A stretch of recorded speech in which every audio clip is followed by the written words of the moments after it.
আসসালামু আলাইকুম। রান্না করতে আসলাম।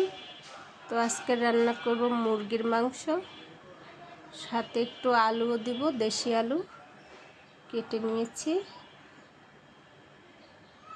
আর রান্না করব মিষ্টি কুমড়া শাক। এই শাকটা আমার বারান্দায় হয়েছে, তো একটু আলুও দিব, আলু কেটে দিয়েছি। সাথে কলমি শাকও আছে, এক মুঠ কলমি শাক ছিল, তো শাকের সাথেই মিশিয়ে দিলাম, কুমড়া শাকের সাথে। আর আলুগুলো গোল গোল করে কেটে দিয়েছি, শাকের সাথে দিব। এই গুঁড়া চিংড়ি দিয়ে মিষ্টি কুমড়া শাকটা রান্না করব। তো সব কিছুই রেডি করে নিয়েছি, রান্না বসাই দেখতে থাকেন। তো চুলায় কড়াই বসাই দিলাম, দিয়ে দিলাম পেঁয়াজ কুচি। পেঁয়াজটা একটু ভেজে নেব হালকা করে।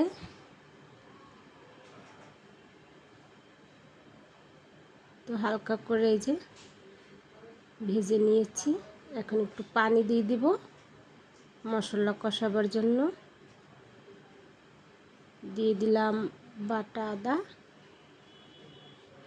বাটা দিব, রসুনও দিব। এই যে বাটা রসুন দিয়ে দিলাম। দিয়ে দিলাম মরিচের গুঁড়া। মরিচের গুঁড়াটা অনেক ঝাল, তাই কম করে দিব। দিয়ে দিলাম হলুদের গুঁড়া, 1 চামচ ধনিয়ার গুঁড়া, লবণ, তেজপাতা, দারচিনি, লং, এলাচ।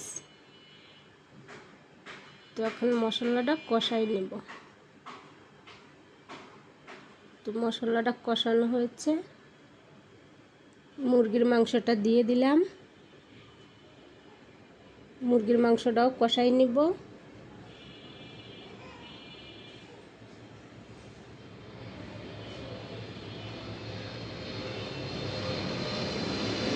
যে কোনো মাংসই হোক, যত কষাবেন ততই ভালো লাগে খেতে। ভালো করে একটু নাড়াচাড়া দিয়ে দেই। তো মাংসটা কষানো হয়েছে, যে আলু কেটে রেখেছিলাম দিয়ে দিলাম। তো আলুর সাথে আর মুরগির গোশটা আরও কষাই নিব।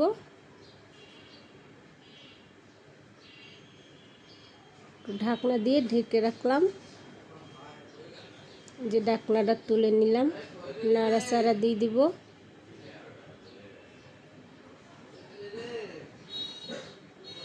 কষানো হয়ে গেছে।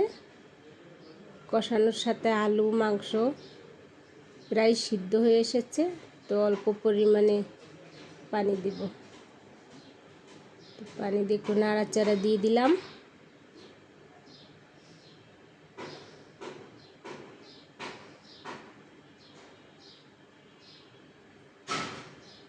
তো গোশটা ভলক এসেছে। তো আমি মুরগির মাংসের ওদিকে হতে থাক, আমি এদিকে শাকের জন্য মশলা রেডি করব। এখানে চিংড়ি মাছ দিয়ে দিয়েছি, দিয়ে দিলাম পেঁয়াজ কুচি, তেল দিয়ে দিলাম, রসুন বাটা, মরিচের গুঁড়া, হলুদের গুঁড়া, ধনিয়ার গুঁড়া, লবণ, অল্প পরিমাণে পানি দিয়ে দিলাম। তো এদিকে আবার মাংসটা একটু নাড়াচাড়া দিয়ে দিলাম। দিয়ে দিলাম একটু জিরার গুঁড়া, যেহেতু মাংসটা হয়ে এসেছে। তো গোশটা এখন নামিয়ে নেব। হয়ে গেছে মুরগির গোশ রান্না। এখন বসিয়ে দেব শাকের জন্য যে মশলা রেডি করেছি। তো মশলাটা কষাই নেব। তো মশলাটা কষানো হয়ে গেছে, এখন পরিমাণ মতো পানি দিয়ে দেব।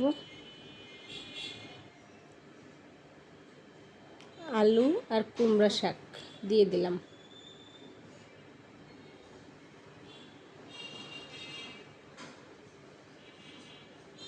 কুমড়া শাক খেতে খুবই ভালো লাগে। ঢাকনাটাও দিয়ে রাখলাম, সিদ্ধ হোক। তো ঢাকনা তুলে একটু নাড়াচাড়া দিয়ে দিব। কুমড়া শাক খেতে ভালো লাগে। আলু তারপর চিংড়ি মাছ, ছোটো চিংড়ি দিয়ে যদি এভাবে মাখা মাখা করে রান্না করা হয় খেতে খুবই ভালো লাগে। তো আবারও ঢাকনা দিয়ে ঢেকে রাখবো। তো ঢাকনাটা আবারও তুলে একটু নাড়াচাড়া দিয়ে দিব। আর আলুগুলো সিদ্ধ হয়ে গেছে, একটু ভেঙে চুড়ে দিব শাকের সাথে যেন আলুটাও একটু মিশে যায়।